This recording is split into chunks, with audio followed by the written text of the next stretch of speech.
In the Psalms, Part 2. Let the peoples praise you, O Elohim. Let all the peoples praise you. O let the nations be glad and sing for joy. For you shall judge the people righteously and govern the nations on earth. Selah. Among the prophecies we find in Psalms, we can appreciate the final events that lead to the definitive establishment of Elohim's government on this earth. In the various Psalms we will see the progression of events that will unfold from the moments prior to the second coming until the destruction of sin and after the millennium. With these events in mind, what is our mission now? Psalm 46, Hope in Distress. Psalm 47, the final victory. Psalm 75, the end of sin. Psalm 67, our task today. Hope in distress. Elohim is our refuge and strength and ever-present help in trouble. What events does Psalm 46 predict? How do they relate to the prophecies of Revelation 6:14 or 2 Peter 3:12? How will they affect me? What's happening on earth? It is removed. The mountains move. The waters roar. The nations roar. What does Elohim do? Protects and strengthens us. He helps us in tribulation and gives us joy.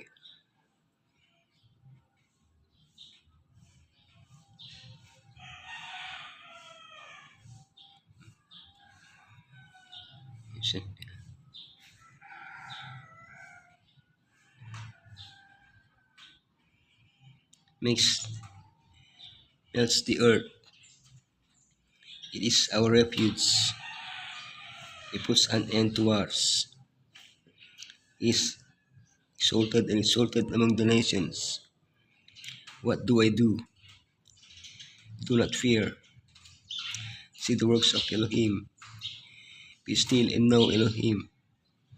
Take refuge in Elohim. Hope and distress. Nations are in uproar. Kingdoms fall. He lifts his voice. The earth melts. In just one verse, verse 6, Psalm 46 describes what the end of the known world will be like. Nations are in uproar. Because of the ongoing natural and political disorders, governments will unite under a common body, the image of the beast, seeking desperate solutions. This will negatively affect Elohim's people, who will be persecuted as the cause of these disorders.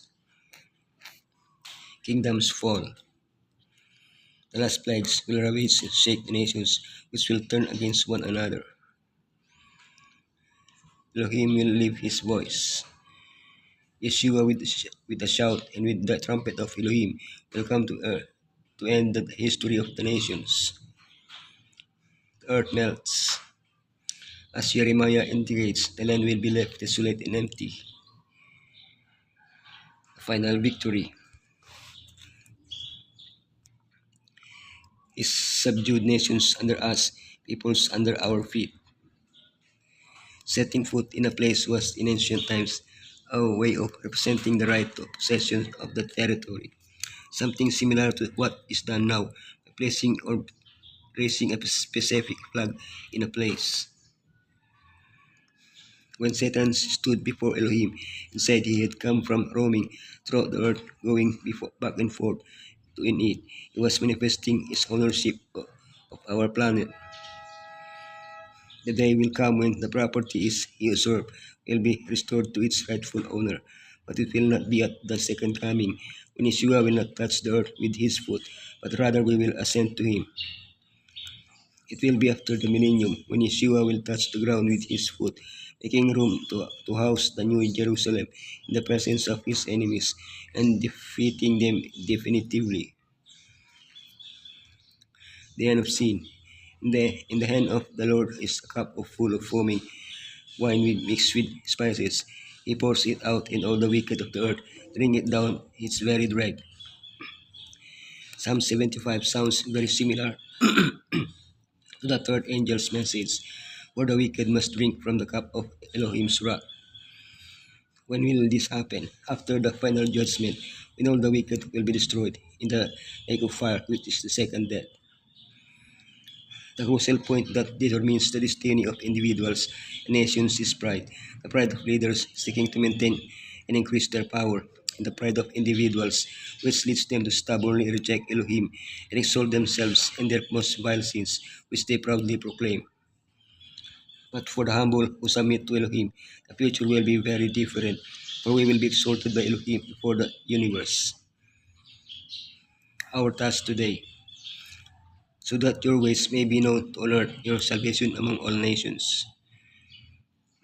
Revelation tells us of a day when the glory of Elohim will shine so brightly that we will not need the light of the sun. Psalm 67:1 seems to anticipate that moment, asking Elohim to make his face shine on us. This idea is also present in the priestly blessing. Only Messiah's death on the cross makes it possible for Elohim's face to shine upon us. It is evident that this will only fully occur when we are with Him. But can Elohim's face shine upon us now? Yes, but He doesn't do it just to make us happy and encouraged. Elohim's face shines upon us so that we may reflect His glory for the benefit of others, so that the world may know Elohim and praise Him.